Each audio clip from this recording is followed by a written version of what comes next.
Hey, what is up, EKN Nation? How are you?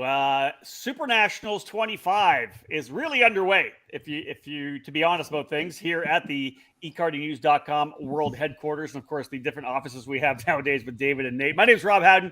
Again, our previews are already underway. You've seen those on the website earlier on. This is our first primetime OutLap show. Thanks for tuning in, guys. This is going to be a good one. It is 8 o'clock on a Friday evening. I can't believe it's Friday already.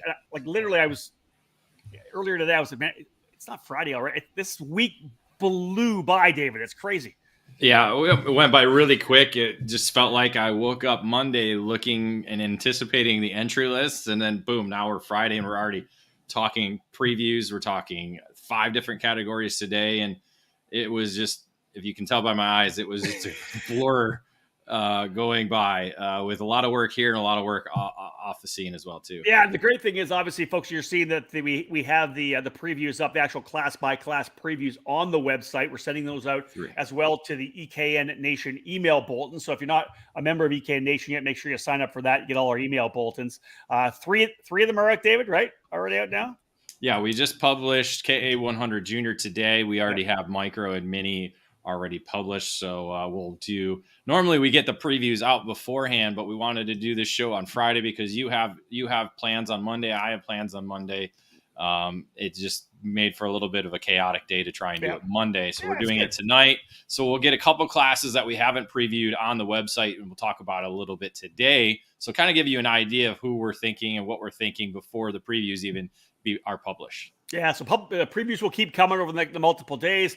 First OutLap episode is today. Second OutLap will be next Friday. Let's jump in here, David. This particular edition of the OutLap is brought to you by Parolin USA. Sorry. It's all good.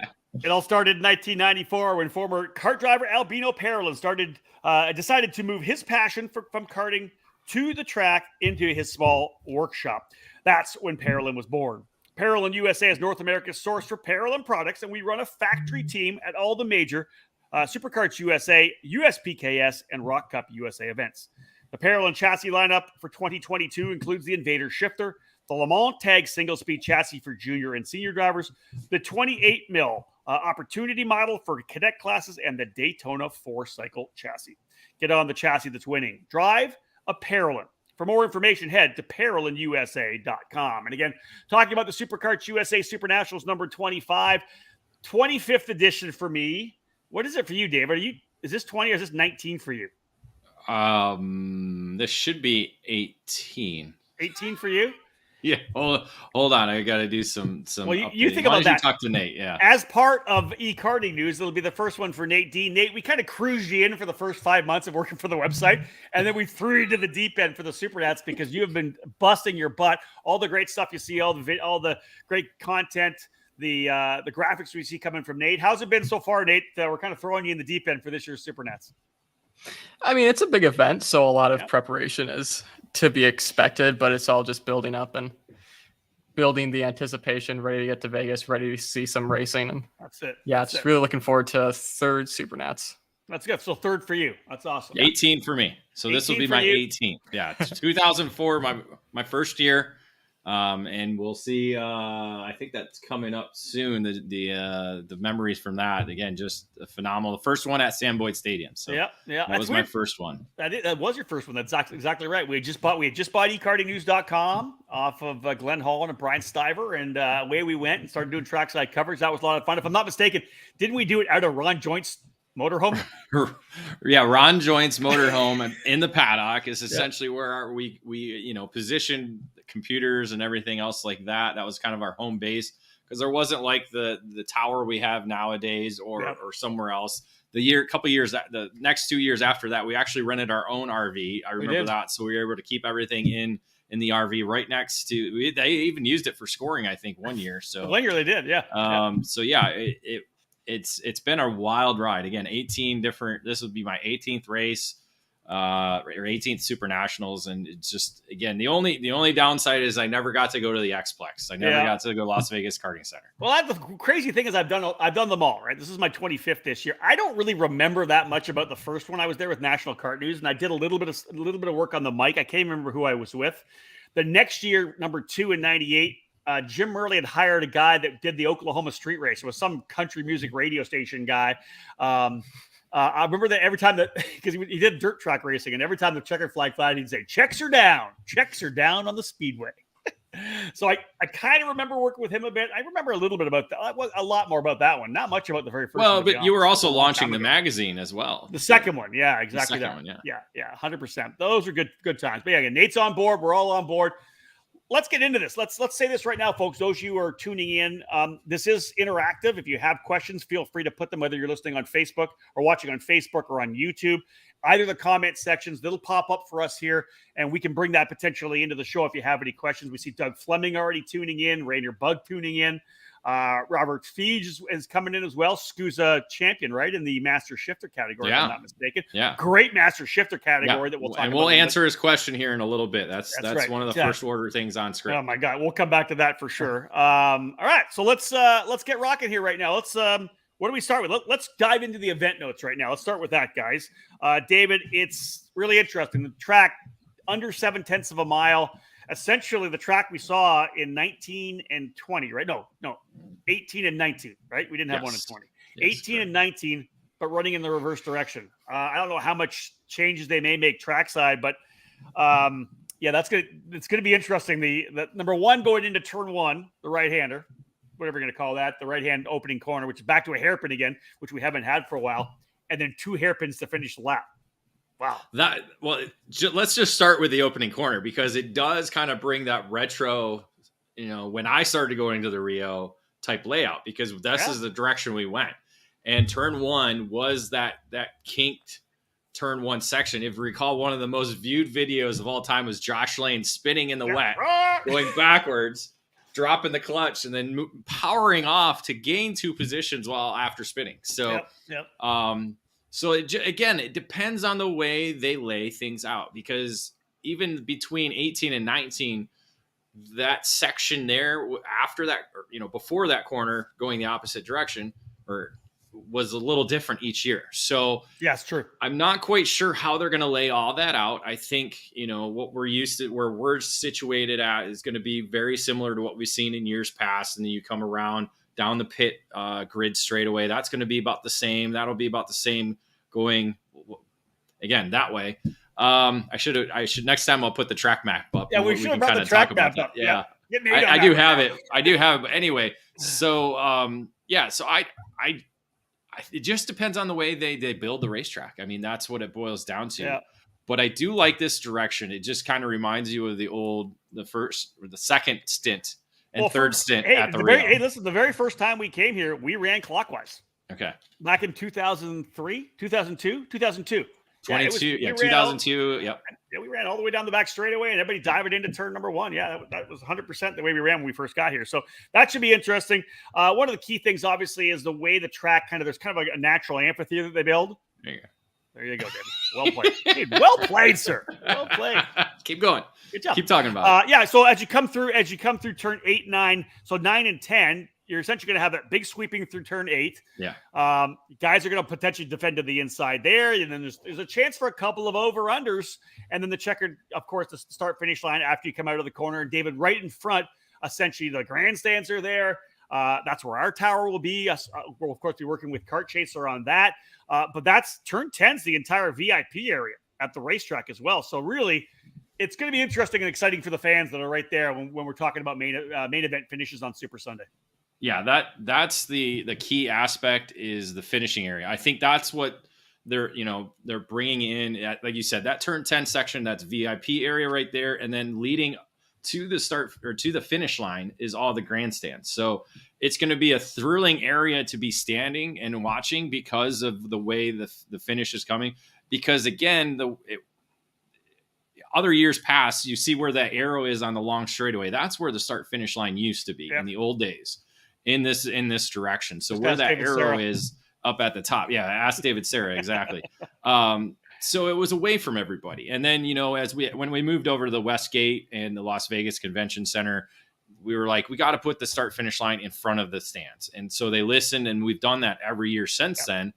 But now we'll be able to see 3 corners before the checkered flag rather than just the last corner. So I think 8, 9, and 10 are going to be absolutely thrilling. It's going to be a ton of fun to watch how these races are going to end up being all told defensive, inside, outside, which you're going to be able to do for sure.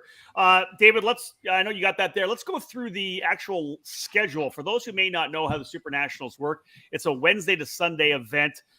Wednesday, 4 rounds of practice, Thursday practice, and then qualifying at the very end of the day as well. So, but morning and afternoon sessions, they split things up. Mm-hmm. Yeah, exactly. We have the morning classes and we have the afternoon classes. And I didn't put it in my script, but we have the KA Junior, KA Senior, KA Master in the morning, as well as I believe Mini Swift. I think so. Or Micro Swift. Sorry, Micro Swift. Yep. And then all the other categories are going to be in the afternoon group. So yeah, again, but at the end of your round on that day, on Thursday, it's going to be qualifying time. And that's when, all the chips are in. That's going to be a very key aspect in terms of this racetrack and in terms of how your week progresses. And again, for those categories that are going to have LCQs, such as KA100 Senior, KA100 Junior now, along with Pro Shifter, which is going to be amazing. We'll talk about that in our next one, and other categories as well. So again, it's going to be a great, again, we're used to this format. Again, you go in 2 rounds of heat races on Friday. Our last round of heat races and the LCQs on Saturday. So Saturday's kind of that situation Saturday that Chris Wheeler has penned since being there. Yep. And then Super Sunday with all the main events. Again, it's a great format. I love this format. I do too. Allows for, again, you're for the morning shift, you get to watch and enjoy the afternoon. If you're in the afternoon, you can kind of sleep in and then go catch a little bit of the morning groups before you get on track. I get to work, which is good. I can work in the afternoon. There you go. That works. Again, so as David said, going through the Saturday, of course, warm up in the final round of heats, 2 rounds of heats on Friday, set things up. LCQs as well on Saturday, just a couple of LCQs. Sunday, of course, main events. A little bit of a warm up, not long for a warm up on Sunday morning, Super Sunday morning, opening ceremonies, and then we rock and roll through. I'll tell you, Kart Chaser's got a couple of cool things lined up for driver introductions as well. So that's going to be a lot of fun to watch. I know we have a little weather-wise thing, Dave. Have you even looked long-term yet on weather? I know we're still a long way away. I think we're over 10 days away from practice, right? Well, we know it's a little bit colder there right now with Rock Vegas going on. It's a little bit cooler and colder and windier, as we found out yesterday. Looking ahead, though, I think it's going to be mid-60s right now is what the forecast is looking at. We'd like to see it bump up into the 70s a little bit. So, again, it's kind of a wait and see. I think maybe next Friday when we do our part 2 show, we'll have kind of a more general idea on what the weather will be. So as we do all the time in our OutLap podcast, we do our by the numbers. We have a look at the amount of entries, and the entries are absolutely staggering this year. I was actually looking back to, I think I was just looking at the year that Mandarino won, and I want to say they were right around 260 something, 270 entries that year. So really we're probably double that, because I think they're over 540 entries, total entries. So you think about how big the race is going back to those days as it was back when we were at Sam Boyd Stadium. But David, I got the number. It was 254 that year. 254 that year. So that just gets you just a little bit over 500. And we are right now lining up at 578 pre-entries. Let's have a look, though, David. Micro Swift, pretty much where it's been. You don't get a lot of big differences here unless they open a cap up. So 46 last year, 47 drivers in Micro Swift this year. They did cap Mini Swift. Last year it was open. They got 62. They capped it this year, David, down to 49 entries for that. And people may wonder, hey, I thought it was only 44 entries for an open class. They always go up about 5-6 more, because SKUSA over the years realizes that you normally get about 10% cancellations. We've already seen some cancellations coming through to update our notes. So they always go a little bit more. So you may see 49 or 48, 49. It may whittle down a bit before we get to Super Sunday. That's exactly it. Yeah. So with Mini and Micro capped off, again, they have a little bit over that 44 mark. They opened up KA100 Junior. That was the cool thing. We were wondering, this has been one of the more popular categories, maybe about second or third in terms of the largest group, no matter where you go, SKUSA Pro Tour, everywhere else in the country. So they did open that up, and we able to get 65 this year. So it's the first year that they've opened it up, in the 4th year that they've offered the category. So numbers are looking good for that. And I would expect to see that number grow if they continue to keep it open to 88 number. Yeah, Robert asking what the entry count was last year. That was at 486 entries. Yep. was the entry count last year out at Las Vegas Motor Speedway. And I think he's asking what you think the increase is. Nate, what are your thoughts? Bring Nate in here a little bit. What do you think about increases? Is it COVID? Is it the excitement of the 25th, you think? I think it's a little bit of both. I think it's just with COVID kind of in the past at this point, people starting to come back to the races. I mean, at least from a local level, we've definitely seen a jump a little bit, but obviously not a 486 to 578, which is just huge. You know where I'll put some of it on. Look at the next one. Master Shifter, 19 last year, 40 drivers, essentially a full field for Master Shifter. I think the resurgence of Shifter is one of the biggest things we've had this year, David. Well, the resurgence of Shifter certainly helps, but also the international drivers. Welcome back, Australia. Welcome back, Australia. They have 57 drivers coming this year, to where I don't think we had any last year. Yeah. So you add, look at that, you have 57 drivers there. You add the 20 more in Master Shifter. There's a bunch right there already. And as we go through, by the numbers on some of the categories, there's a lot of first-time SuperNationals drivers here. So a lot of drivers, especially micro, mini, and the junior categories, a lot of drivers who have never been here before, to where, drivers are moving up to different categories. So we'll see that kind of shrink down when we get into the senior categories, because a lot of them have been here before. But in the younger categories, and especially in Master Shifter, there's a lot of new blood.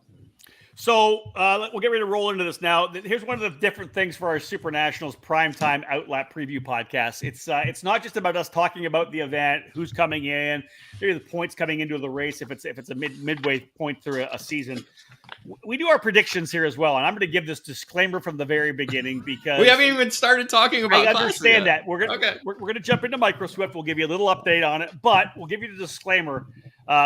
Actually, I'll hold the disclaimer until we go to right before predictions, so that people don't start lambasting us quickly on on the internet. But no, I want that. Bring it. I remember I always challenge that. Again, you're the leader. Dude, you literally got called out on the podium by Derek Wang last year. That was amazing. I love it. That's so what I feed off of that. I love it.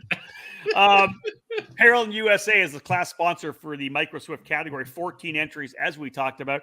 Last year's winner was Keelan Harvick, Bradley Majman. We talked about Australia, winner in 2019. Ben Mayer in 18. Vinnie Phillips from the UK in 2017.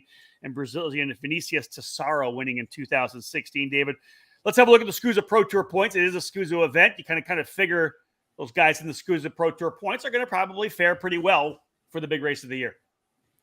Yeah, they're going to do pretty well, considering all five of them have been racing against one another. You look at Rocco Simoni; he's coming in as the SKUSA Pro Tour champion. He and Troy Ferguson actually tied for overall points, so a tiebreaker helped to decide that one this year. Royce Vega, Jackson Gibson, and Nicholas Orbezo were right there all season long, and all five of them have really shown the ability to be up front and contend for wins. You know what I love? I love the fact that in these first two categories we're talking about, micro and mini, we don't have any winners. So somebody's going to be a first-time winner. Obviously, micro is a newer class, but nobody who has won micros in micro, nobody who's won in minis in mini either. And David, one of the other numbers you got here, again, this is an international race, and to have people back after what happened with COVID, 8 different countries represented in Micro Swift. Yeah, that's a key element, again, to, I think, part of the reason why we have such a large number, not only because of the 25th running and because of COVID kind of being in the background now, that it allows for the international drivers to be able to come and be part of this, be part of the event again, because a lot of them had travel restrictions, whether they couldn't leave the country or whether they couldn't come to the US. Again, just lots of different scenarios in that. So again, great to see that. And it helps to, again, this is one of those categories where we are questioning, when it first started, why are we doing this? But now we see it because these kids get these couple of years under their belts, get accustomed to the mini Swift engine, actually, but the restricted side of it, and become more comfortable with racing it and racing against one another in some of these bigger packs, and understanding the passing concept and really every year that it's been at the Super National, it's been really great racing. Yeah, agreed. What else we got? 12 drivers with actually Super Nationals experience in the micro category, 17 drivers coming in from outside the U.S.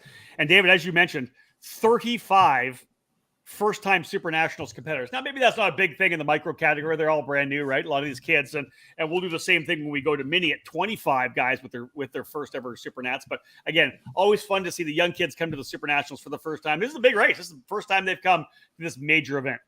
Yeah, it's going to be kind of an eye-opening experience. Again, just kind of, that's where I think, when we look at our predictions, we're going with guys who have been there already and guys who have been racing at the front of the field already. So, but don't be surprised to see any of these first timers be, not worry about what's going on around them and be able to just put the pedal to the metal and be able to be right up front and run, be one of the contenders. They don't, because they've never been here before. Maybe they don't just know the magnitude of it, right? They just come in and just go. Like we've seen that before. And also you're 8 years old. Like, what does Vegas mean to you? Exactly. That's very true. Yeah. Whatever. Another racetrack, another parking lot. Nate, what does it mean to you? No, I'm right. 21 years He's old. 21. He's 21. That's right. He's not 8. Oh, that's right. Oh.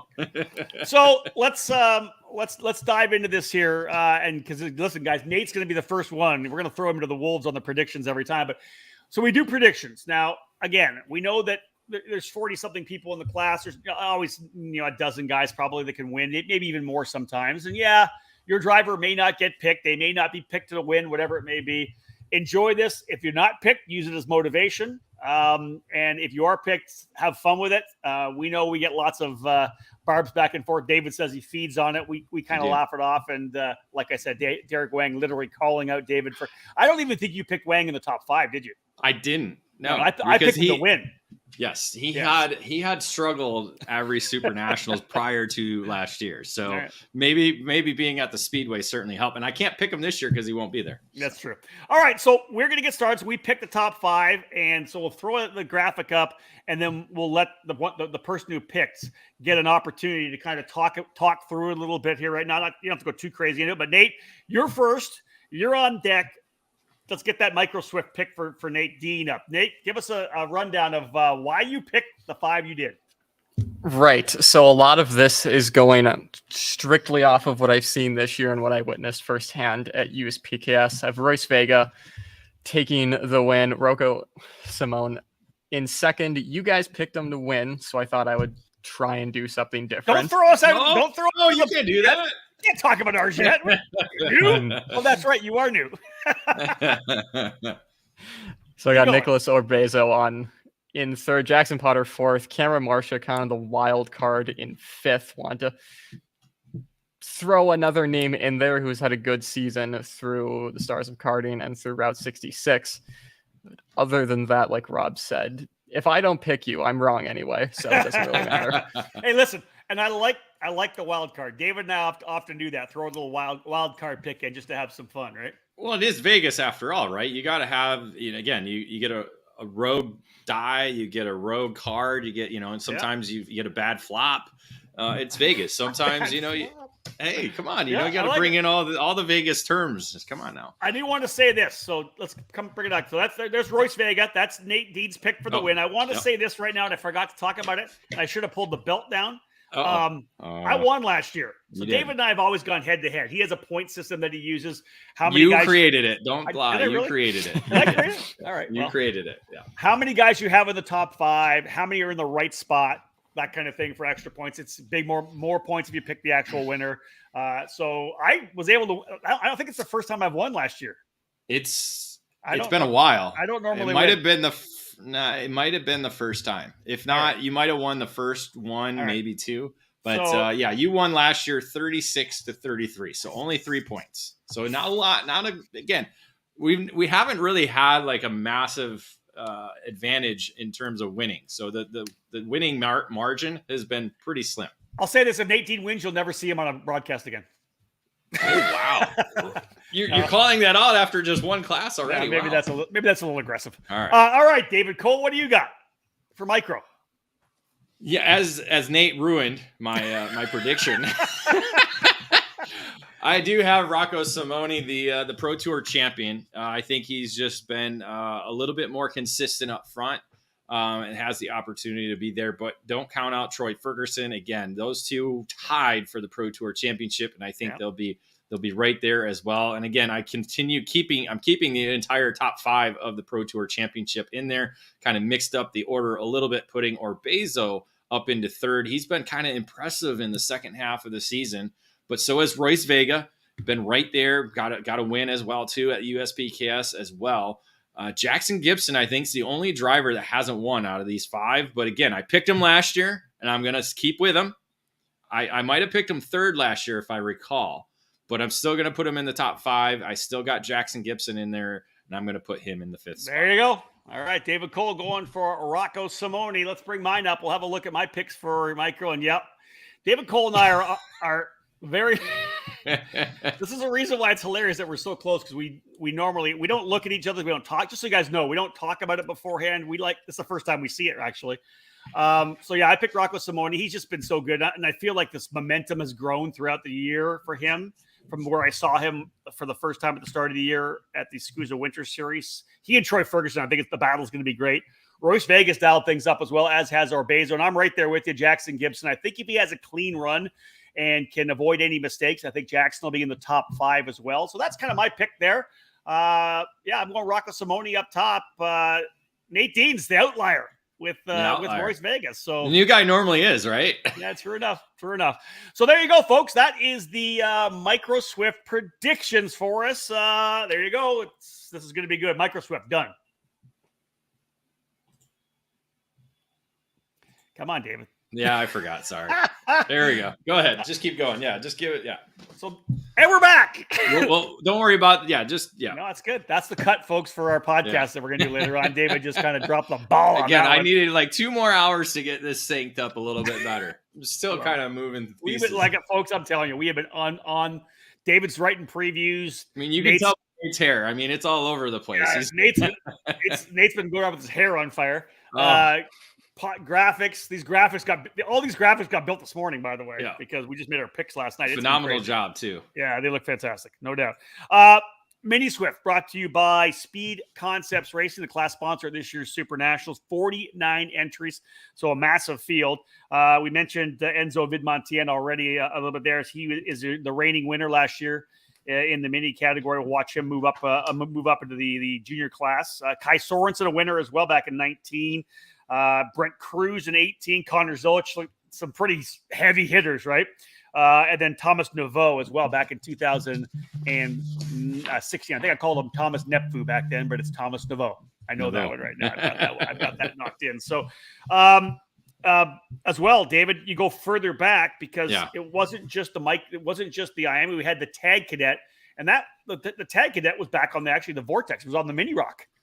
It first started in it was the Mini Rock back in 2010, if I recall correctly. I'm not sure what year we changed because we kept the tag name going for a couple years when SKUSA moved over to IAMI. So I want to say it was 14 or 15. Yeah. I think it might have been 14 that we moved to IAMI, or Superkarts USA moved to IAMI. So I think we got 10, 11, 12, and 13 all on the Mini Rock engine for Tag Cadet. And again, they kept the name Tag Cadet for the first couple of years, and then they went to call it Mini. Let me bring one thing in, because Kevin Coleman says Cameron Marsha is missing in all of your top 5s. He's not. Nate Dean. He's not. Nate Dean picked Cameron Marsha. Hold on. Let's go back. Let's bring it back. Oh, I deleted it. Never mind. Okay. so Kevin, no. Nate Dean actually picked Cameron Marsha. And again, that's one of the things we're going to leave guys out, right? And that's one of the things for sure. Well, that's the hardest part. I hate leaving. I know. In the end, it's like, man, I just wait. And you guys don't realize that there's always like that 5th, 6th guy. You want to bring somebody in, somebody out, somebody in. And it drives me crazy. Yeah. Going back to those Tag Cadet days, couple pretty good drivers winning. Patricio Award, Pato Award, one of them back in 2010. And Logan Sargent as well, who's potentially going to be in Formula One next year with Williams if he gets the super license points. Which I'm sure he will. The winner in 2012, he's playing football for University of Houston right now, Anthony Ganji Jr. Ganji Jr. That's right. That's pretty good. That's awesome. So it's hard to go from karting to football. Not a lot of people do that. No, you're right. No, you're right. Let's look at Pro Tour points. Jack Iliff, the point champion in the category, but not racing here this weekend. Jack will not be at the Pro Tour, or rather, will not be at the SuperNationals. Lucas Palacio coming home in second spot this year. Gage Bailey, Asher Augstein, and Tyler Roberts, the top 5 in the Superkarts USA Pro Tour points. David, you got some more notes. Fill us in on some of the numbers you put together for the Mini Swift class. Well, let's continue on with that Iliff scenario, because there's a lot of mini drivers that we've seen throughout the season that will not be at SuperNationals, including Jack Iliff. We have Keelan Harvick. He's going to be also racing in Europe alongside Iliff. You have Oliver Weldon, who's moved up to the junior ranks. Isaac Malcutt, WK Grand National winner, CKNA Grand National winner, and then the Rotex Grand National winner, or well, it wasn't Rotex. It was U.S. Trophy Final. No, he wasn't there. Final. It was he there? He wasn't there for. Oh no, it was the Miami Grand National. That's what he won. Sorry, right. So it was 3 Grand Nationals. I got it mixed up there. So he's not on the entry list. So he's not going to be there. And along with Gage Korn, who actually will be racing out the Rotex Grand Finals for Team USA. So a number of champions not going to be at the SuperNationals. So essentially, as I said in the preview, that's going to open things up big time in this mini Swift category. That could be a top 5 right there. Well, easily. That could easily be your podium. I mean, Weldon, no, because he's already moved up. So that's true. That's true. So that's very for true. the 4 or 5, that definitely is. But so again, with Harvick not being there, that again, no former winners in the field. We don't have any micro drivers that are going to be in the mini field this year. 8 different countries represented in the field. That is with 15 different drivers from outside the United States. We have 14 drivers who competed in micro last year that are moving up into mini. So a good crop of micro drivers, mini rookie drivers in this field. And then as we keep going along, 22 first-time SuperNationals competitors in this field. All right, now it's time to look at the predictions. Let's move that sheet over. Nate Dean, let's see what you got. What are your picks for Mini Swift? So, going with Ashton Woon for the win. Seems like he's had a strong 2022, and hopefully, for the sake of these picks, continues that into Vegas. Tyler Roberts, 3rd. Ethan Tovo in 3rd. Then I have Max Christie and Jesse Phillips in 5th. Well, the Jesse Phillips is an interesting pick because he finished 6th in micro last year. So he's one of those drivers moving up. Ashton Woon, another micro driver moving up. He already ran Mini Swift at Superkarts USA competition. So it's a little interesting that you got a couple, even Ethan Tovo was a micro driver as well too. So three mini rookies in the top 5 there. And Tovo does have good experience. He was 2nd last year, right? Wasn't it? It was Ethan that went at it with Harvick last year. Yeah, no? We have Ethan Tovo was 2nd in micro. We have Ashton Woon was 5th in micro last year. What was Jesse Phillips? Jesse Phillips was 6th last year in micro. So 3 of the top 6 from micro you have picked in the top 5 for mini this year. I like it. Interesting pick. He's going off the script. Well, that's what the new guy does, right? That's right. You gotta try something. He's gonna try something. And again, it's Vegas. Sometimes odds are better this way. Sometimes odds are better this way. Winner's got to buy the drinks on Sunday, just so you know. Oh. I don't think Nate's agreed to that yet. It'll still be me. Let's not worry about that. All right, Cole. What do you got? We are having our steak dinner on Sunday. We're doing the. Because you're racing now. We have to delay that. Yeah, I can't do that. That's right. Especially right in the morning. My goodness. Yeah, we're having our anniversary dinner. We launched the magazine. We launched Howden Media Group in 1998 at the SuperNationals. So this will be the big anniversary dinner again. Lots of people coming in for this one. David, what do you got for mini? Gianmatteo Rousseau, one of the international drivers coming in. He's fresh off victory at the Miami Warrior Final in Le Mans, France. He's actually a micro graduate. So we're kind of keeping that string because he actually finished 7th last year in micro. So it's an interesting move. The Panama driver, we've seen him at Superkarts USA before. He's a Pro Tour champion in the micro division. And so I just really think he's obviously got enough. He knows the drivers here. He knows how to race here. And he's been gaining more and more knowledge and experience over in Europe. I think that's just we've seen it before. Connor Zillage, we've seen it with other drivers as well. They go to Europe for October and they come over here to Super Nationals and it pays off with a victory. So Turner Brown, one of my 2 sleeper picks, maybe 3 sleeper picks in this category. Again, everything's kind of wide open, I think, with those drivers we mentioned that are not going to be there. So I got Turner Brown finishing in second. I think the CRG is certainly solid, and and it's I don't know. I think he's going to be good. He's been certainly fast since he's moved over to CRG. I have Tyler Roberts finishing in third. I think he's going to be one of the more experienced drivers in the field. Again, just the way things shake out, I just have him slotted in third. I think he's going to do well all weekend long. He's going to keep it super clean, stay out of trouble, and be there at the end. Anything can happen in those final 2 corners, as we saw in the track. My goodness, yeah. Fourth, I have Nico Serfati. I like his enthusiasm. I like his passion. And I really, again, he had some struggles here and there, but again, you just need that little bit of momentum. And I think the GFC crew is going to have him working and rolling on the weekend. And then in the 5th spot, I have Max Christia, the PSL Braille Art driver. It's kind of a crapshoot with this. I put 5 different chassis in the top 5. You did. Yeah. And so that's kind of where I went. And I'm like, Max, he's been doing fairly well throughout the year. I think he's really gotten comfortable. The PSL crew has got him kind of right there, not quite to where, Keelan Harvick has been all year, or maybe Tyler Roberts, being there to battle for victories. But I think he certainly has the opportunity to battle for a podium position. So 5 different drivers on 5 different chassis for my top 5. Yeah, I like that. That's a cool deal. I like the different chassis, different guys. So we'll see how it all plays out. Let's bring mine up here because you mentioned experience, and I went with Tyler Roberts, 7th last year in the Mini Swift category. I think he's just dialing things in. It's been a strong year moving up here as well. For myself, I kind of like the way it plays out a little bit here in terms of some of the guys that have run up front. I don't know why I have Troy Ferguson on there. I don't think that's the one I had down for that one. I don't know. That's all right. Mistake. Yep. That's all right. Let it roll. We'll fix it. I'd have to go look at my notes. So we'll count out 2. Lucas Palacio.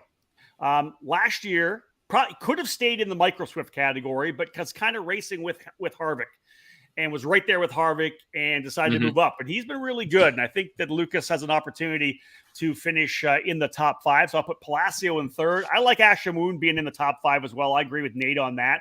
I don't know that he's going to go for a win, but again, how these Mini Swift races run down, especially with what happens potentially on the final couple of corners and the last lap. One of the things about this racetrack that we saw last year, or rather 2 years ago and the year before, was the minute you started to go on the defensive, it brought everybody back in.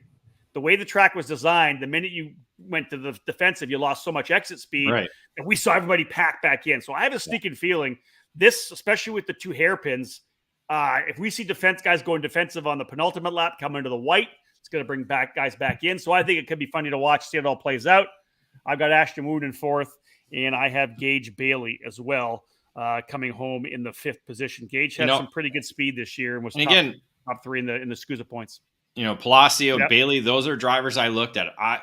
Can I throw a secondary projection out here? Yeah, why not, prediction? Man? Yeah, do it. I think Palacio will put it on pole. I think he'll have top qualifying honors. I don't think that could easily happen. So here, I just went and looked at I got my picks. Here's what I actually have. So I have Tyler Roberts for the win. I had Lucas up into 2nd. Asher Oakstein I have for 3rd. Ashton Woon 4th, and Gage Bailey 5th. Just bring my other my picks up here. So that's where we were. It's just a little mistake there on the graphic, but yeah, I think this is going to be. If you can put it in the chat there, Rob, so we can look at it. So if you can copy it over, I'll keep talking while you work on that. Let me do that right now. But yeah, I like the Palacio. I like Bailey.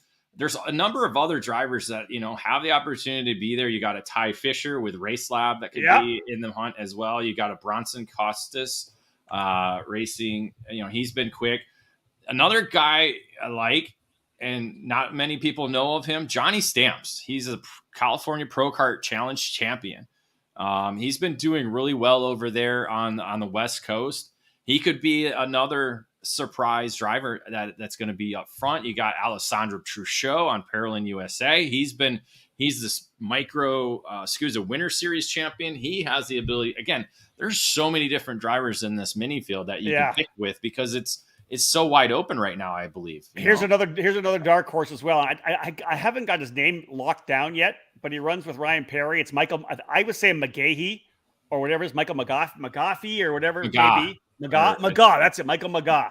I have a feeling he could be a dark horse. I think that could be running there top 10, top 5. I think he'll be fast too. I mean, you got a lot of Paralins, a lot of Nitro carts, a lot of OTKs in there, a lot of Kart Republics, and a few Benix, CRGs, like a lot of different chassis brands out there. The JV kart, the Jacques Villeneuve kart, TV kart as well. So a lot of different brands out there, a lot of different teams. So again, this category was capped. So we could have saw, again, a field of 60 or so mini drivers, but it was capped. So it kind of limits the way the amount of drivers we have. But I think it's just going to be one of those categories that's going to be fun to watch. And again, like you said, the way the track's laid out, you never know in those final few corners. I think it's gonna tighten up. David Cole's phone is blowing up, by the way. I love that. Is that what you hear? I can hear it buzzing. Okay, sorry. I'll try. Yeah. All right, folks. It's you guys and my kid. Yeah, we're all messaging each other. Those are our picks for the mini Swift category.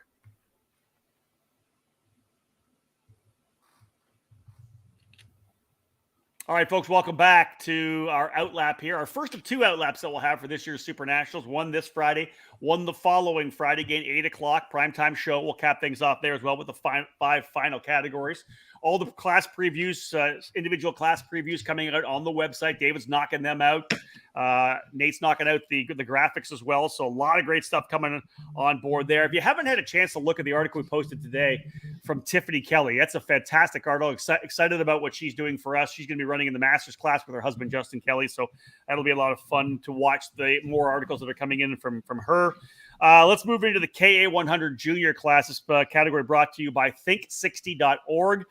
65 entries as they opened up KA100 Junior. Absolutely stacked.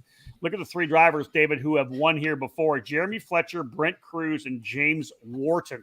Wharton's got some good stuff happening for him. We know Cruz does, and Fletcher jumping into cars as well this year. Yeah, we know Wharton's on his way. He's on his path towards F1. He's following that Logan Sargent route. Brent Cruz is winning in everything he sits in this year, including the midgets and sprints and Trans Am.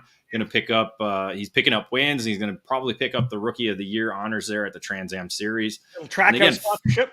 Yeah, with the Trackhouse program, and then Jeremy Fletcher, again, a phenomenal Super Nationals 24 last year, picking up both victories in the junior category. Only the second driver ever to win twice in the same Super Nationals event, along with Connor De Felipe.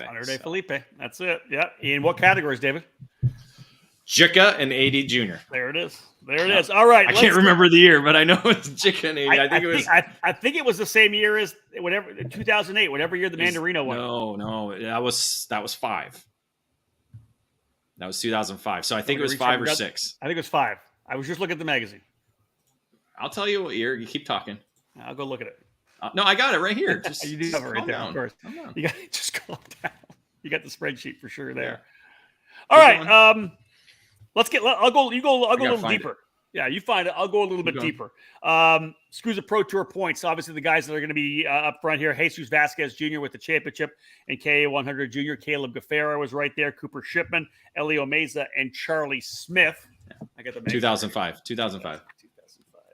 On a KRT, I believe. You don't believe me? You don't believe me? Yeah, it was KRT on both Jika and AD Junior. That was the only year that Jika was there. Oh, here we go. Play breaks through. Shifter kart. Superkart illustrated back in the day. Lorenzo Mandarino. Do you know what category he won the year after? Oh, probably S3. S3? Yep. S3. Yeah. Very good.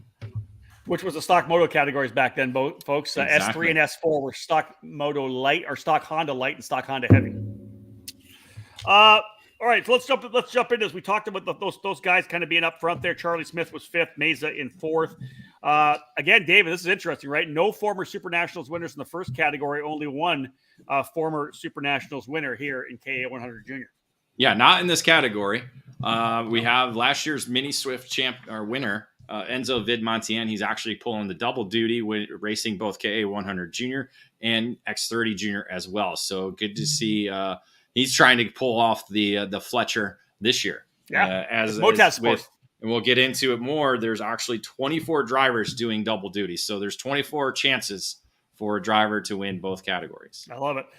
10 different countries represented in the field, 18 drivers who competed in KA100 last year, so there is some experience as well. 19 drivers, David, coming in from outside the U.S. Again, so awesome to be able to welcome back all the international drivers, whether it's from New Zealand, Australia, South America, Canada, again, overseas in Europe. Just great to have everybody back at this event that really, once the Europeans started coming over, that's what exponentially grew the SuperNationals from just being a domestic race into something that was really, truly an international festival. Yeah, I think it was 2007, and we'll talk, 2007. That'll be our countdown tomorrow, actually. Looking over that event, that's when the kind of the factory drivers started coming over. It was actually the 1 year I missed. So this is actually 17. So I'm wrong on that. I forgot. I missed that 1 year. So this is number 17 for me, not 18. So why'd you miss that one? Well, the birth of my child. The birth of your child. Yeah. So who will be turning 15 on Monday. Yeah, crazy, right? That's ridiculous, by the way. 34 first-time SuperNationals competitors. That's closed in on half the field, over half the field, actually. Essentially, I mean, it's pretty wild because a lot. And again, we only said 18 drivers that were in KA100 Junior last year. So, those who did race last year were probably in Mini for the majority part of that, or at least half of the field. So then you got the other half who've never been to the SuperNationals, whether it be the international drivers, because a lot of the Australians, they haven't been able to come over for the last 2 years. So that's part of it. So 2019 was the last time that they were able to come here. I love the fact that Cole's phone is blowing up. He's already getting people calling him out. It's over here. I'll put it over here. There you go. Doesn't bother me. All right, Nate. I don't know why it's so bad this time right now. Normally, Nate's gone off the script. He's pulling in some. He's getting. Yeah, we're gonna teach you that. Leave it on red. I like the action. There we go. All right, Nate. What do you got for KA100 Junior? Your predictions? So Cooper Shipman for me, I will say will take the win come Sunday, counting on a bit of chaos as is always present in KA Junior. Have such a strong field this year that it's hard to pick who. I mean, Caleb Gaffara is in the form of his life right now. Same with Meza. Riviera, Warren, who's won the CKNA Grand Nationals, who did fairly well at GoPro Motorplex for the Miami Grand Nationals. He's been on a really strong 2022 campaign. But like it says here, I'll take Riviera for second, Meza third, Gaffara fourth, and Eli Warren is my top 5 for KA Junior. Look at that dark horse pick, Cole. Eli Warren. I mean, yeah. Again, like he said, it's going to be chaotic. We saw it last year. Elio Meza was involved, led at the white flag, was involved in a wreck, got into the barrier, coming out one of the corners, and essentially ended his race there. So there's going to be chaos in this class, especially with the way it's laid out in the finish there. Because again, you can't draft your way to a possible victory. You got to be able to make a move either in turn 8, turn 9, or turn 10 before you get to the stripe. So I like it. Again, Riviera, he's kind of been there. So it's just a good, solid top 5. It's just Rivera. There's no I in there. It's not Riviera. Sorry, yeah. Rivera. Sorry. Yeah. Let's get that right. I listen. What Nate said, I think is key. I just think that, every time we've done this, David, we've said we picked these top 5. None of these guys could be even in the top 5. It could be 5 different people because number 1, it's so competitive, like Nate said, and number 2, it's the chaos. It's like you never know what could happen in a tight racetrack like this. You picked the 5th place driver last year, and that was it. That's all I got last year. You had 2 drivers in the top 5. I had 0. You had 0 last year. I had 0 last, so it can happen. Yeah. You had Fletcher and Baker. So I didn't have Fletcher to win, did I? Yeah. You didn't have Fletcher to win. No. But you had him in the top 5, and then you had Baker in 5th spot. So you got a bonus point for that as well too. Okay. So there you go. Yeah, this was the only category I scored 0 in. So let's go. Let's look at my pick. Let's have a look at it. Let's have a look. So let's hope that we go opposite and we get all 5 of these drivers in, because I'm sure they're going to be banking on the odds that I put out there. So first place, I got Mesa. I mean, he was 3/4 of a lap away from a victory, just held it on the outside, and he didn't have to, and went into the barriers. And again, it was racing. It was part of it. It happens. But the way he's been driving this year, he's got the USPKS championship.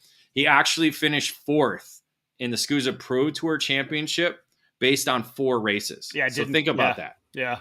So he was on the podium for 4 races, missed the Spring Nationals because he was having his appendix taken out, and still finished 4th in the championship. It's amazing. So this kid is kind of the measuring stick right now, I think, in KA100 Junior. So I put him at the top, and I put his teammate second, because Cooper Shipman and him, why not work together? I think they'll kind of decide it in the final few corners, but they'll be able to kind of break away, something we don't rarely see in KA, but maybe they're going to work together and kind of get away. I have Caleb Gaffera in third. Again, he can win any race that he's in, but it's SuperNationals and anything can happen. So maybe he's got to bounce back from something that happened in a heat race, so he's got to fight his way forward in the main event. But I have him finishing in third, and he's going to lock up with Max Taylor, his Rollison Performance Group teammate. So they're going to finish third and fourth. And then I have last year's pole setter, top qualifier, Jesus Vazquez Jr., the Pro Tour champion, in the 5th spot.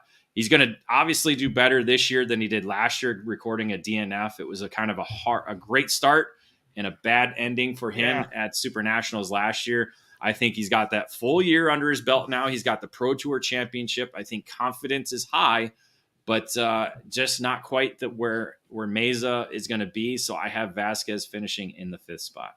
It's a pretty solid, a lot of good intel there, David. I think there's a lot of wise thoughts in putting that together. Let's have a. Again, I don't. You and I have worked together for so long; it's just absolutely ridiculous. Bring mine up. Okay. So two different. But his namesake, now a 4-time Indianapolis 500 winner, Elio Castro Neves. I remember when I first met Elio and his family down at, I want to say it was a Texas Pro Kart Challenge race. I think we were at in Denton, Texas. And he had told me that indeed he was named after Elio Castro Neves. So listen, I'm with you. I think he had such a good season this year. I think there's so much pace there. I like that. You see the one guy I don't have in there only because I wasn't sure who to throw in, because I brought Max Garcia in.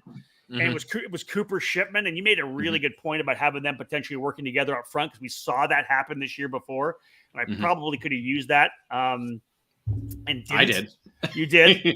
Well, I was throwing some stuff in. It's hard for me not to put Garcia and Gaffera in a top 5 anytime at the SuperNats, because those two drivers have been locked together through their entire career, right? Through all the way through micro, mini, now into junior. They're always seeming to be in the lead battle. And I've got Caleb in third. And the reason why I didn't put him in as a potential winner here is because I just think he's won so many races this year. He's won like 25 or 26 races on the year. I really think he's got a target on his back. And I think the tighter competition in KA100 Junior could see guys potentially working together to make sure Caleb's not out front. Well, let me back that up, Rob, because he doesn't have a victory on the SKUSA Pro Tour in KA100 Junior, despite finishing second in the points. Yeah. So there you go. So that kind of plays to what I'm saying. So I got Elio Mesa with the win. I think it's a good opportunity there. Max Garcia, I got up into second. I think Max had a pretty strong season this year, and I wouldn't be surprised if he's able to make it happen. Gaffera P3, Vazquez Jr. again. That kind of street circus prowess he showed last year. Qualified on the pole, as you said, but wasn't able to take that home. I think he'll be in the hunt the entire time. I have no doubt about that. And I like the development of Ernesto Rivera throughout the entire year. I think we watched him. I probably could throw Max Taylor in there as well. Those RPG guys are awesome. Performance Group crew is on their game, have been throughout the entire season. So that's my throw in there. You and I both with Mesa for the win, though, and we'll see if Nate rolls it out there with Cooper Shipman. So this is what I love. This is what I love right here. What's that? There it is.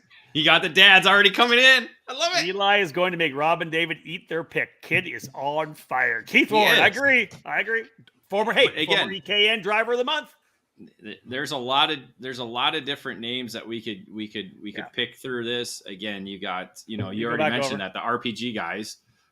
You got another guy, Augustus Toliolo, another RPG driver who hasn't raced here in a while, but he's a former front runner in the micro division, so he could be another driver to watch. You got Oliver Weldon. I don't think any of us picked Oliver. We didn't in the top 5. Enzo Vidmontian, Stephen Miller.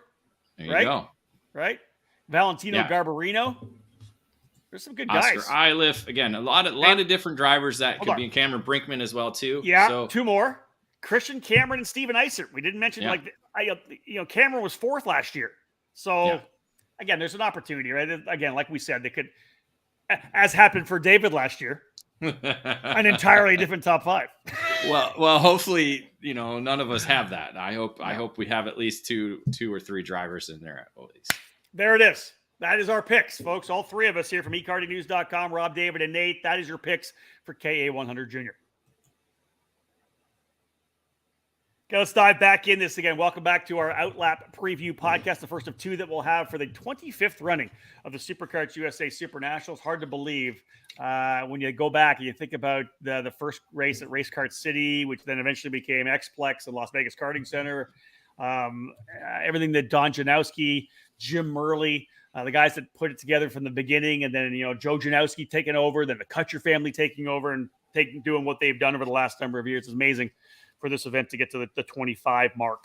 We'll jump in now to X30 Junior. All right, Dave. Hold on, that would be right. Where's Cole? Oh, he's got to be going to get something right now. I'm not sure where Cole's gone. No, Cole's. That's never happened before, Nate. He's bailing out on us. I'll throw in some stuff here as we roll into X30 Junior. Very not surprising that we're going to see a lot of the same names. David mentioned how many guys are doing double duty. 24 in total doing double duty. Trying to see if they can't do what Jeremy Fletcher did. Fletcher, the winner, of course, last year, as we said. James Wharton, who's now part of the Ferrari Academy. Jeremy Fairburn. I picked that winner, by the way, Jeremy Fairburn, back in 2008. Jack Crawford, of course, in F2, working his way to try to get to F1. And Tyler Gonzalez, who's now become a top driver in the sports car ranks. Where the hell did you go? I had to get the door. Sorry. You had to get the door? Yes, they didn't have a key. Sorry. Oh, your family. You're locked yes. out. You don't have a spare key? You don't have a spare key? Nate's looking at that one. We had a car breakdown. We have a broken car in the garage. We don't open it. We got a lot going on this week. So dance class tonight. Yeah. You got a text. Let us in. Yeah. We're locked out. All right. Well, good to have you. Dave, I just went through the former winners. I talked about the fact that we had 24 drivers who are doing double duty. So you're going to hear potentially a lot of the same names. You go back before it was called, before the X30 Junior, when it was actually, there was Tag Junior. We were on the Leopards back then for a while too. Arthur Laced, Logan Sargent. We talked about him already. Uric Carvalho, Lance Stroll. This is where you go to some of the Formula One drivers, David. We had a run there where we had two future Formula One drivers win in the junior category. Lance Stroll in 2012 and George Russell, who's now a Mercedes F1 driver, in 2011. Yeah, it was certainly a crazy time. And as you said, Logan Sargent a couple years after that. So, again, we were watching the grooming of future Formula One stars. It was certainly amazing to watch that all at the Rio there. And then, it was, again, 2008, the first year that we brought in Tag Junior. It took a couple years before, because again, it was still kind of adult centralized when Superkarts USA was taken over by Tom Kutcher. So 2006, 2007 was kind of focused just on solely adults. And then they brought in the Tag Junior category in 2008 when it really, the tag program was exploding by that time. Yeah, indeed. So let's look at the drivers we think are going to be up front. First thing you have to do is look at the Superkarts USA Pro Tour, and that was Caleb Gaffera. David mentioned that Caleb did not get a win in KA100 Junior, but he was victorious in the X30 Junior category, which is, again, brought to you by AM Engines this particular year. The AM Engines, the sponsor of the class for the SuperNats. I want to bring that in. Aiden Ingrata second, Max Taylor, Max Garcia, and Cameron Brinkman, David, the top 5 drivers in X30 Junior on the Pro Tour. Yeah, again, Caleb, he only got one victory on the Pro Tour, but a lot of podiums, and was able to win it out in terms of championship at the finale, because it was really a 3-driver fight between him, Aiden Ingrata, and Max Garcia. Max Taylor was able to slide in with a solid last weekend into that third position in the championship. But Max Garcia was there all year long, and again, it was really a 3-driver fight all year long in the X30 junior category. And to Caleb's credit, he didn't have to win at the Summer Nationals in Newcastle because the guy that was really the dominant factor, which was Sebastian Weldon, wasn't in the championship fight, right? So, yeah, as long as you can go win this, I'm not going to wreck you to try to win this race. It's the guys he had to finish in front of. So, as we said, Caleb Gaffera has been strong, 25, 26 race wins on the season, 6 different countries in X30 Junior, 23 drivers from outside the U.S., 23 first-time drivers as well, David. That's literally almost half the field again. Never been to the Supernats before.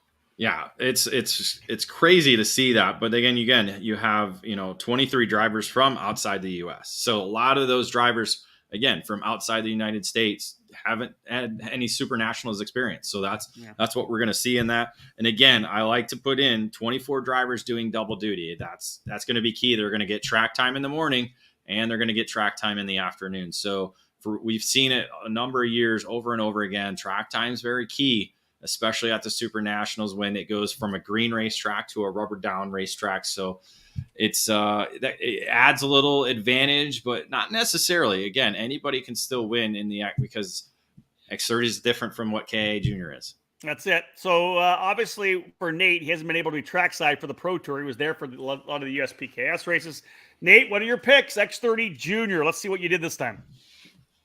I mean, you kind of have to go for Caleb Gaffera with the form he's been in 2022, especially after seeing some of his performances at USPKS coming from the back of the field to win by a couple seconds was astonishing to watch. Sebastian Weldon, I'll take him for second, Enzo Montien. In third, Ernesto Rivera and Max Garcia are my top 5. Again, just like KA Junior, counting on a bit of chaos. I think just from what I saw at USPKS and what I've seen from other races, X30 Junior is a bit more tame, we'll call it, than I've seen from KA. So not a ton of wild cards in this one. All 5 of these have been on pace throughout the entirety of the year and shown moments of brilliance. So should be interesting to see if I get at least one of these right for 2022. Hey, David, you think there's a wild card in there that he picked out of those? Not necessarily wild cards. I mean, you said it. Sebastian Weldon won both the Summer Nationals at Newcastle. Vid Montien's coming in as, again, the only winner in the field, winning Mini Swift last year. So again, he's picked up the pace, moved he's over the young to gun. He's the one I was looking at as the kind of the young gun, right? He is the young gun, not necessarily a wild card. He's the young gun again coming in, but he's got momentum. Ernesto fourth, he's been right there. And again, Max Garcia, I'll talk a little bit more about him in my predictions. Oh, you will you? Yeah. Let's go.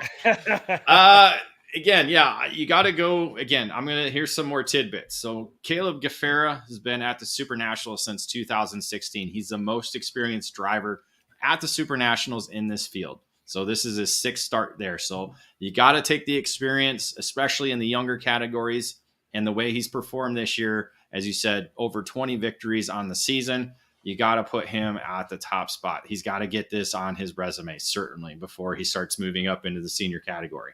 Max Garcia, here's a great stat. He's been on the podium for 3 straight years. Podium, 3rd place in micro, 5th place in mini, and then 2nd last year. So he's going to finish on the podium, no doubt about it.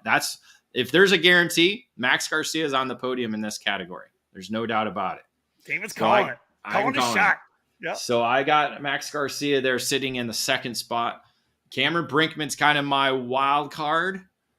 He's been quick. He's got that USPKS victory. So I kind of was like, you know what? Let's continue that momentum. Let's throw him in there. Let's put him in there at 3rd spot because, again, a lot of things are going to happen throughout this race. I really think Caleb's kind of going to get away, and it'll really be a battle for 2nd, I think. But I think Brinkman's going to be in there. Weldon's kind of my question mark. He's quick at Newcastle. He's quick at some other places, but this is only his 2nd start at the Supernationals. So he did finish 7th last year, so he's got that going for him. And I think he's gained some more confidence over the year. So I think that'll help him keep it and put it on the podium for the first time. I don't think his dad was ever on the podium. I got to double check that. I forgot to do that before we got on the show, but I'm pretty sure he is, because I think I've got some video of me interviewing Dan. I'll have to I'll pull that video out. I think, yeah, if it was like 1 year that he did do it. So it might have been I'm not sure if it was the Aero year or the Top Kart year. We'll have to double check that. We'll go back and look. And then the fifth spot, Enzo Vidmontien. I think, again, another late bloomer. Him and Brinkman have kind of put it on in the second half of the season. So I put Vidmontien in there. He's hungry. He wants it. He's got that victory last year. I think he really wants to be on the podium this year. So again, a number of different drivers I could have put in there, but these are my top 5. I like it. All right. So interesting. And let's just bring mine up. Let's put some pressure on the kid out of North Carolina. Carrying 3 predictions for a race win, Caleb Gaffera. I'm going to go with Caleb on this one as well. I think that David mentioned it. It's just the amount of experience. What did we just say? 23 drivers have never been to the SuperNats, and that's just under half the entire field. Have never been to a race that has this much pressure. And, you don't think about it on Wednesday and Thursday. And I'm sure when I'm driving, I'm not going to be really thinking about it during practice day or qualifying. But, man, Super Sunday, I've been doing it for 24 years. And I'm only the announcer, and I get, my hair on my arm stands up, and as we're getting ready to go through the celebrate, the opening ceremonies and that first check, that first green flag, man, the drivers are going to feel the pressure when they're sitting on the grid firing up. I guarantee you that. And Caleb's done it before, so I think if there's an opportunity for him to cap the season off with an exclamation point, this will be one of them. And it's interesting. They're there right now. Here we are, Friday talking about it. They're there for the Rock Vegas event. So while it's a different racetrack, they're still running on that same parking lot pavement at the Rio, which is bumpy, and they're going to be able to get a feel for whatever grip levels there may be. So I think being there is going to help some guys like a Caleb Gaffera, like a Sebastian Weldon, who I picked P2. I feel the momentum's there. David mentioned that he's very strong at Newcastle. I know how good he is down in Florida. We know that as well. But I have a feeling that this is a race that he's going to step up at. So I got Weldon second. I didn't pick Cooper Shipman in KA100 Junior, so I'm bringing him in here. I think that this will be a place that he'll be able to work his way forward. I'm with you on Max Garcia 100% that he's going to be a guy who's going to be on the podium wherever it's going to be. I put him P4. That's just what I decided to slot in at. And then I went with Max Taylor. I was right there with you guys. I was thinking Enzo Vidmontien. I was looking at Max Taylor. The other one I was really kind of giving – a couple of guys I was really giving thoughts to were Cameron Brinkman and Stephen Miller. Those were kind of 2 guys that I thought that may be able to get it done there. So I went with Max Taylor. Let's see what he does. I know he's did some car testing already. He's going to, I believe, run in the USF Juniors program next year as part of the USF Pro Championships program, the ladder to IndyCar. So he's going to go car racing next year. So this will be his swan song. Maybe he throws it out there and gets himself on the podium at the Super Nationals. Oh, David, you're muted. I was typing. Yeah. I guess none of us are picking a double winner. No, that's very true. That's but again, it's not like it happens all the time. No, but with 24 drivers, it's a better opportunity. Certainly. Yeah, but Nate brings it up every time at the very start. The chaos, right? That long run into turn 1 at the start. Number 1, what's the start going to be like? We haven't had a hairpin start for a long time because everybody complained about it. We don't want to. We want to have you got to be opened up. You got to be opened up. Well, it was because the way they had it laid out at the convention center was not the correct way. No, it was here. It's not necessarily a hairpin because it's again and it's wider, so everybody's going to be diving for the inside. We think it's going to be wider. Well, that's true, but you can run it around the outside, like Eminem, Yep. I mean, to add a point to it, go Nate. It's kind of the inverse geometry of turn 1 at COTA, where it does open up to the inside, and whatever series goes there, we always have a lot of good passing opportunities in a turn 1. So that should be a really and you could run the outside place for racing. Yep. Great point. Great. And it'll be the convergence coming back that could get ugly. And then again, like we said, I think the last 2 laps, based on the way the final couple of corners are, I think it's going to stack people back up. I think you're going to have potential breakaways, 2-3 driver breakaways. Somebody's going to come into the white flag. Someone's going to block inside, outside. Here comes 3rd. Here comes 4th. And then they're going to be running down into turn number 1, 4 wide. Yep. That's my thought. That's my thought. I really, yeah. Again, those it's going to be exciting because everybody's going to be able to see it because we're all going to be sitting right there. So, for the first time, we have 3 predictions for one driver. Our prediction for the winner in X30 Junior, Caleb Gaffera. That's it for X30 Junior. Welcome back to a new edition of the OutLap, our first of 2 for the Superkarts USA SuperNationals 25 in Las Vegas at the Rio All-Suite Hotel Casino. Rob Howden, David Cole, and Nate Dean here with you as we wrap things up. We talked about a bunch of kids. Let's go in the other direction. Let's go Formula Geezer. Let's go. I think this is one of the most exciting categories. I'll say mine as KA100 Masters exciting only because at one point there was 3 entries. And it maybe wasn't going to be in the race, and now it's 44 or whatever we have for KA100 Masters, which I think is amazing. It's going to be a lot of fun to have those guys out. But Master Shifter, who had what did we say, David? Where's my notes? Did you say 19 last year? Yeah, 19. 19 last year, over double the entries, 40 drivers in Master Shifter. That is old school Superkarts USA Supernats because G1 came in like there wasn't a Master Shifter in the first couple of years. Right. And then G1 got brought in at that point, and it was awesome. So hold on real quick. We're going to have over 100 shifter carts there. I know this feels it's been a while. Dude, it feels so good. mean, with 80, I think at least 70 or something. It's 70 to 80 range for pro shifter. Yeah. And then we add in 40 Masters drivers. We haven't been over 100 in a while. I'm so excited to see that, man. I'm so excited to see that. So again, we talked about that back in the day. Again, there was the G1 category, which stands for Gold 1, just for those of you who don't know. Then of course S4. S4 was at one point Stock Moto Heavy. It became then Stock Moto Masters. There was a G2 category. We had G1 and we had G1 and G2, right? We had Gold 1, and then with the Supermasters class was G2, was it not? Or was that the second? We had G2. It was when the 175 came in. When the 175 came in, they had the Supermaster. It was essentially the Supermaster for 175. They named it G2. Right. Yeah, but we did have the S4 Supermaster at one point, and so we've had a number of different names for the Masters categories. But really, it's been there since 2000. We've had Masters Shifter Racing at the SuperNationals since 2000. So it's been 22 years. Let's look at the last 5 winners as well.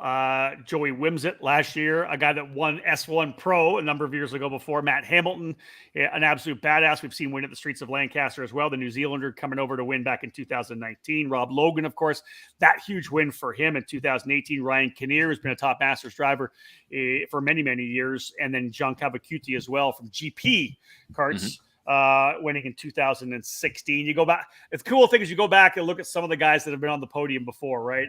And one of them being, of course, Tom Kutcher. This is one of the things that he owns the thing now. Back in 2000, in the early days, out of the rock pile. He was there at 2000. Yeah, he was there. Yeah, he was 100% there. Running again for in that G1 category with extreme karting. So, of course, Tom's had a long history at the Supernats. Some people don't know that he was there in the early days. The initial G1, he came out and he was part of that action there that year. So, David, let's have a look at the Pro Tour points because this is the really interesting thing I think right now is the fact that 40 drivers of Master Shifter, but we may have had a handful at any of the races on the Pro Tour. I'm crossing our fingers this brings kind of a resurgence for the SKUSA Pro Tour, whatever it may be in Master Shifter racing, but didn't have a ton of guys, but we had guys that were passionate about the sport running Master Shifter on the Pro Tour. Yeah, that's exactly it. We only had 2 drivers essentially race at all 3 events, and that was Robert Feige in the championship driver, and then Ken Schilling finishing in second. So they accumulated the most points over the 3 events. Michael Gouache finishing in third. Vincent Cassard, I don't believe he's on the entry list. No, he's not. Finishing fourth. And then Justin Kelly, a winner at the Summer Nationals, set to make his Superkarts USA SuperNationals debut. Yeah, the Pro Tour debut was pretty impressive, right? Who the hell is this guy out of Nebraska? we knew, at least we knew who he was. Smoked everybody in the opening day, man. That was awesome to watch. I'll give this shout out to Hardin Motorsports Group because they've been supporting this shifter kart category on the SKUSA Pro Tour. Stock Honda, into the 175. They were building motors. They were supporting that program. And, of course, first and second this year with Robert and Ken in the championship. But the whole Hardin Motorsport group, these guys are hardcore racers and have supported SKUSA and this particular program. So I hope to see, of course, them continue to grow. That company is a fantastic family company. So just a shout out to them for being the guys that were behind this Master Shifter class on the Pro Tour this year. 2 former winners, SuperNationals winners in the field. David, your notes? 3? I missed one because we talked about it before the show. I'll say that one first. Brian Keck. Brian Keck. I forgot to put that in our notes. You told me about that, and I completely forgot. And I saw it as I was looking back at some of the old stats. He was actually a winner in 2004. 2004. I don't know if you don't have it there. It's 2004 in S2. You have it there, but not in front of you right there. No, not right so 2004 in the S2 category. That was a semi-pro category that year, and he was on a CRG. So a little tidbit there as well too. But the first one of the earliest winners that is in the field in the same category, S2 category, AJ Nowd, making his SuperNationals return, winning back in 1999. So back at the Xplex, the 3rd SuperNationals. And who'd he beat? I wasn't even there. I don't know. Josh Schreiber. Josh Schreiber. There you go. Yeah. Okay. Hold on. What chassis was Nowd on? You know it. Do you want the name or do you want the joke? Do both. It was a DFM chassis. And the guys would say, if it's not fast, chrome it. But you can't say much. There's a lot of guys. Hey, listen. Those first years, that was a badass chassis because he won. Yeah. Ryan Bailey won in the 80cc senior. The DFM, which was a chrome chassis from Italy, was badass fast. There's no doubt about that. It was a quick kart. There was a lot of guys. A lot of guys ran that. I think AJ Allmendinger ran one at one point, 1 or 2 races, maybe. Possibly. Yeah. A lot of guys ran that go. But the third different winner, Chris Jennings, winning in 2008. That was the S4 category when it was heavy because he wasn't quite masters yet. But he was able to win that year. Great to see him back, by the way. I know that I had talked to Chris. He had some sore ribs, but the Texan coming back on a magic cart. I love to see Chris back. That's awesome. So those are our three. Those are our 3 former winners in the field. We got 11 different countries represented in the field with 11, and then 11 drivers who are from the outside of the United States.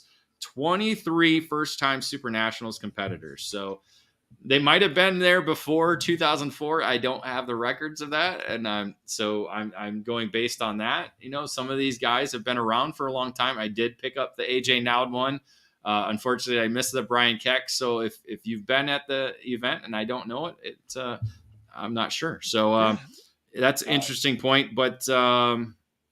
We'll talk about him later, but I'll keep that note later. But yeah, so those are kind of the notes that I had going in. I'll save the 1998 one for later. All right, Nate, we've given you a chance to look at some of the kids. Obviously, you're following the racing this year. We did all of the junior classes. Now we're into this Master Shifter class. Let's see how you have a look, not knowing some of these guys. Nate, give us your picks for Master Shifter. Yeah.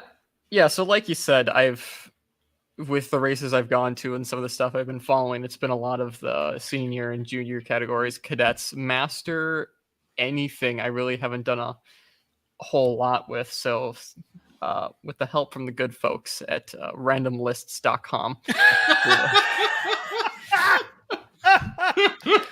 put Jordan Musser to take the win. That's a pretty random pick. I mean, come on. The equivalent of the quick pick lottery ticket.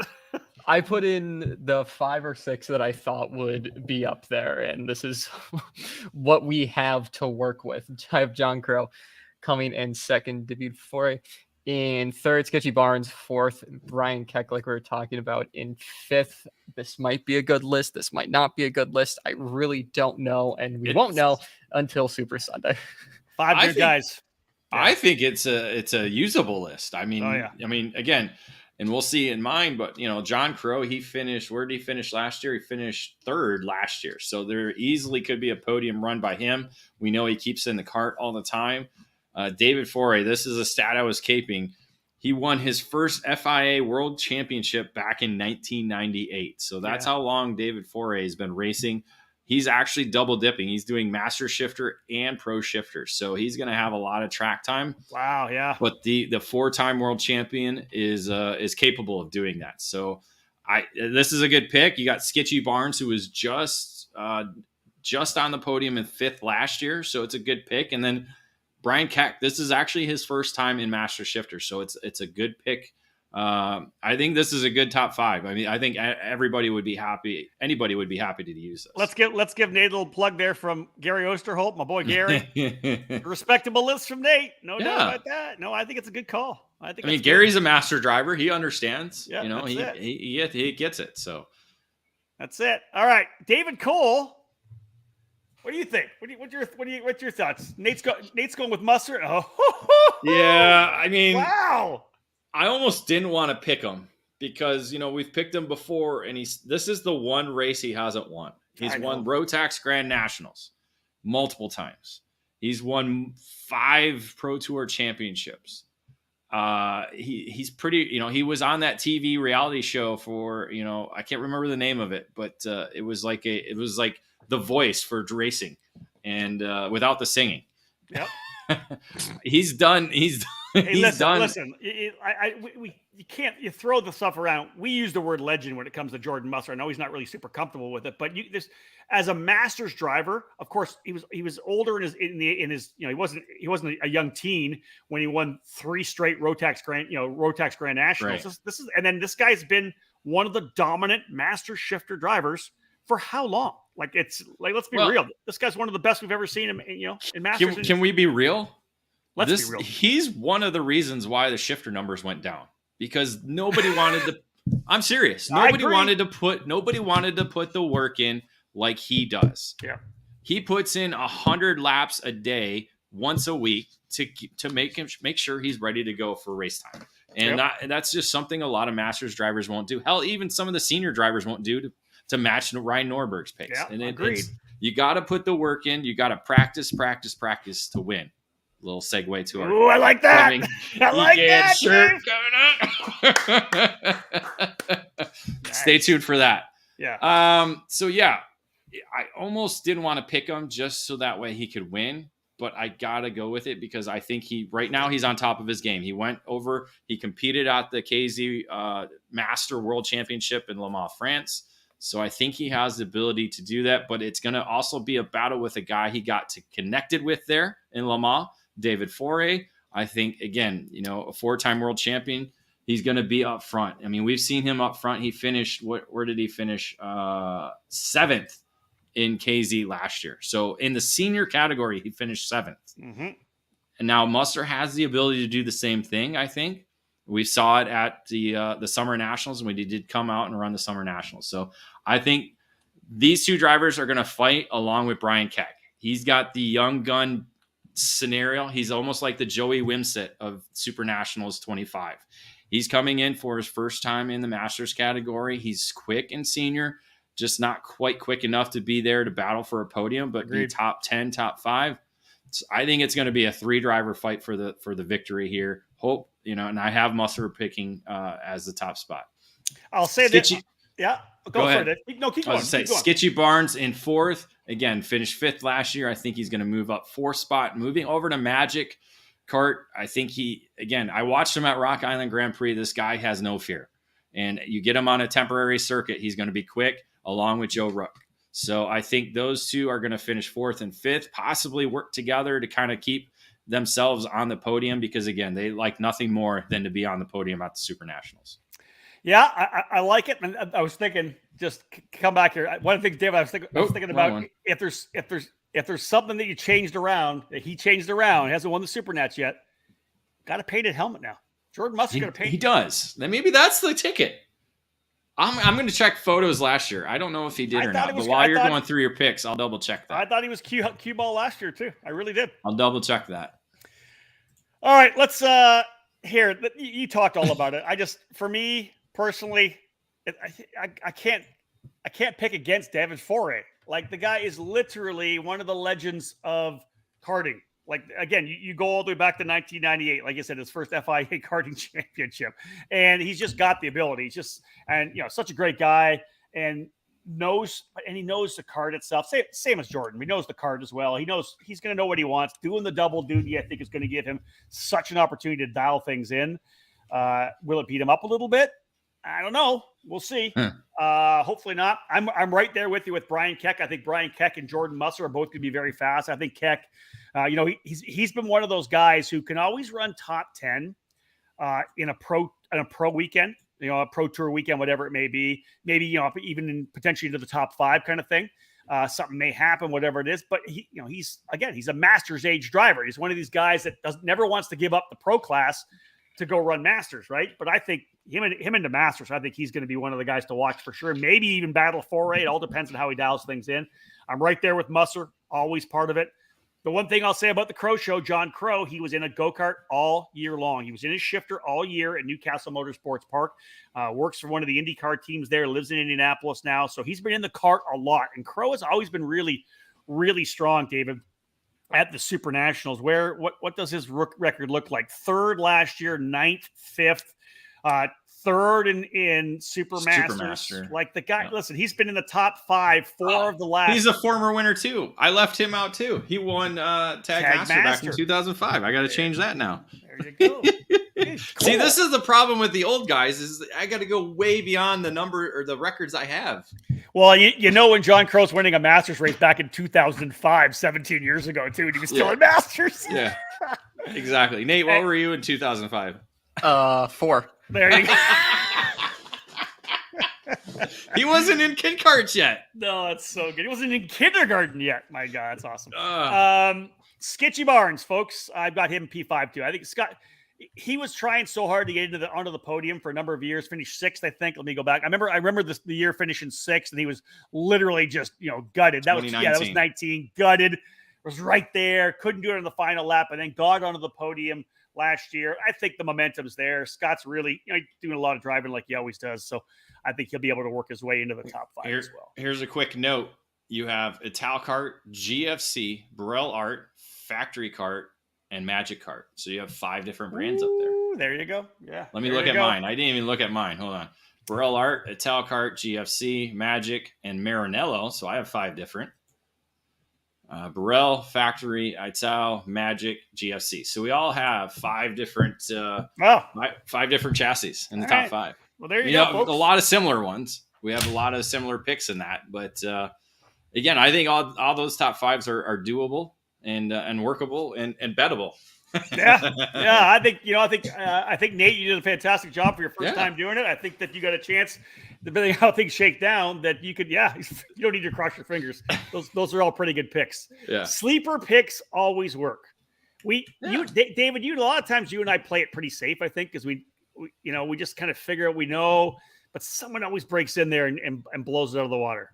Okay, I think when we do K Masters next Friday, I think that's going to be it's wide open, man. There's so many good guys in that class. Yeah, I know one guy I'm not picking. 100%. 100%. Yeah. I get it. 100%. But I'll tell you one thing: dinner on Sunday night is going to be amazing. Oh yeah, it's going to be amazing. So, folks, there you go. That's our first 5 classes in the books here on the OutLap on a primetime edition of our preview show, all part of the EK and Trackside program for this year's SKUSA SuperNationals, the 25th edition of this amazing event. I'm excited to be back again for my 25th year. I'll be on Kart Chaser alongside Xander Clements, who, what year did I posted it up. What year did the Giggly Ginger first come with us?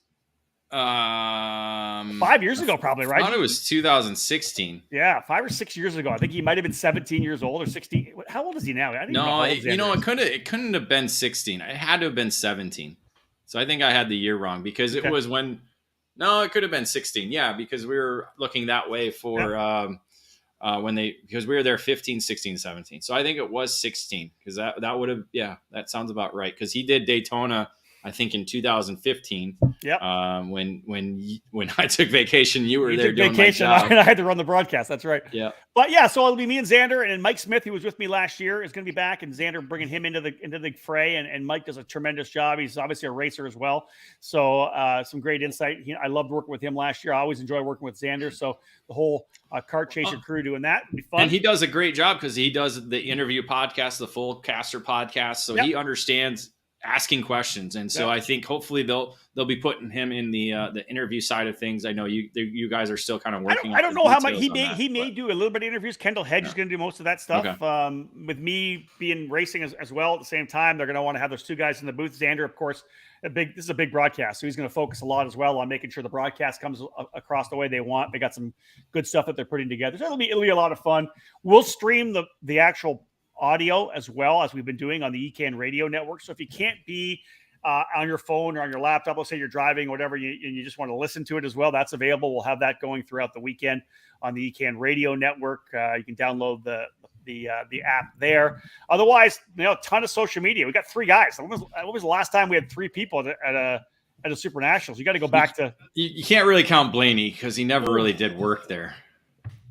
That's true. Yeah, I threw him under. Actually, the first year I was there in 2004, I will say, yeah, because he was showing me the way.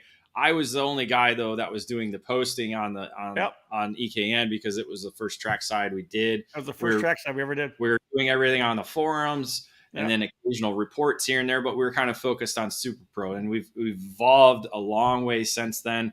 And really, it's great to have Nate. I mean, he has a great, unique viewpoint and aspect on the way we're presenting it. A lot of good ideas that all 3 of us have kind of brewed on, and I love the countdown graphics he's doing. It's amazing to see that, and to add in the race calls that you have. I wish we had some of them for the Schumacher one and some of the other ones that we weren't able to record. It's funny that we got some of the handheld recorders, audio that I saved over the years, but I love that mix, and I love those countdown graphics. It's great, and we got more in store as we we got 11 days tomorrow.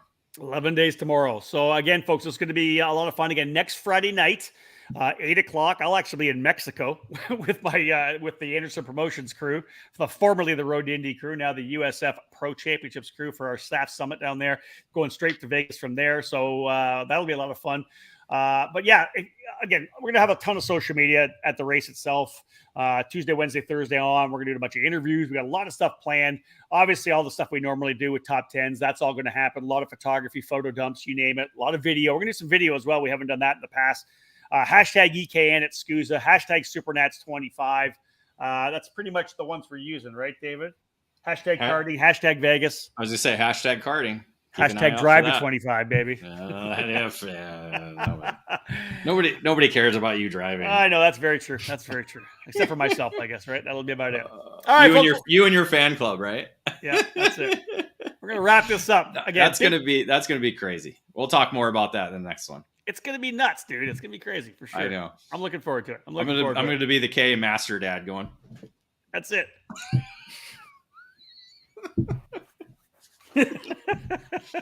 All right, folks, again, because I'll never give this signal. No, God, why do you gotta do this to me for? Wow, that's crazy.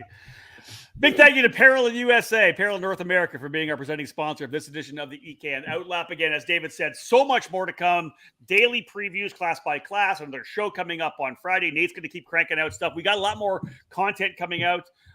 Tiffany Kelly's working on another article series on her program as well. So watch for some really good content coming on the website itself next week. Make sure to follow all of our social media. Watch everything on the IG story as well. A lot of stuff going on there. Everybody keeps tagging us, which is great.